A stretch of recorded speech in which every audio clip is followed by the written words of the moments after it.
Bonjour et bienvenue sur LuxUXUCAM, je suis Franck. J'aime les Victorinox Alox. J'aime ces modèles de 93 mm avec des outils plus épais, plus longs et des plaquettes en aluminium oxydé ou anodisé. Plus solides, plus durables, mais au prix de la perte des outils de plaquettes et des outils de dos. Je les aime quand même, malgré l'absence de tire-bouchon ou de crochets multi-usage ou de pincettes. Et puis, un Alox, ça vieillit bien. Ça prend une jolie patine. Alors, quand je vous dis dans le titre les 3 meilleurs Alox, c'est subjectif et c'est limité à mon expérience et à ce que j'ai besoin de faire avec. En premier, j'ai envie de vous parler d'un modèle méconnu, le Army 2. Il est aussi connu sous le nom de Pioneer Pruner. Il est simple et comme j'aime. Une grande lame et une lame serpette, c'est tout. Et quelque part, ça me suffit au quotidien. Une grande lame pour manger ou ouvrir un colis, une lame serpette qui me sert pour couper une petite branche, préparer une greffe au jardin ou dénuder un fil. C'est presque un gentleman folder, un petit couteau pliant simple et discret.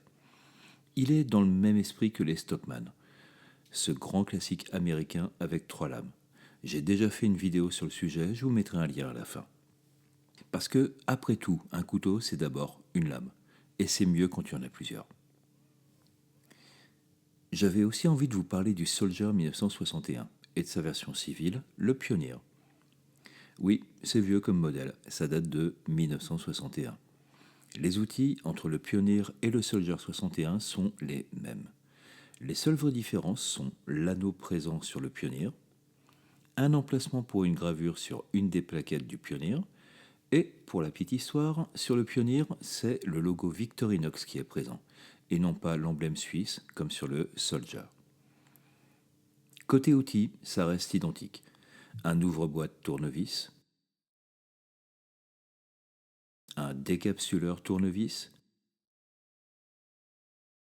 une alène en ligne avec le manche,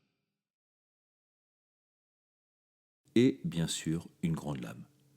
C'est le classique des classiques, l'ami des campeurs. Je sais que certains lui préfèrent le Pioneer X avec sa paire de ciseaux, et d'ailleurs n'hésitez pas à me dire lequel vous préférez dans les commentaires. Et pour finir, mon chouchou, le Army 7. On termine avec un modèle à 3 couches. On y trouve un décapsuleur tournevis plat. En face, pas d'ouvre-boîte, mais une lame serpette, la même que sur le Army 2. Une alène complète les outils. Puis on trouve notre grande lame. Et pour finir, une scie à bois. C'est le couteau pour les gens qui sont comme moi, ceux qui passent du temps au jardin. C'est un couteau polyvalent, pratique pour l'extérieur. C'est pas un couteau de ville. Pour ça, j'aurais plutôt une tendance pour le Synergy X Alox, que je n'ai pourtant pas acheté. Je vous explique tout ça dans une vidéo sur le compagnon. Il y a un lien à la fin aussi. Je le préfère aussi au Farmer X parce que les ciseaux ne me servent pas en extérieur ou au jardin. Je vous mettrai aussi un lien vers la présentation complète du Army 7 pour ceux qui veulent en voir plus. Qu'est-ce que vous pensez de mon top 3 ? Est-ce que vous auriez choisi les mêmes ou est-ce que vous auriez fait d'autres choix ?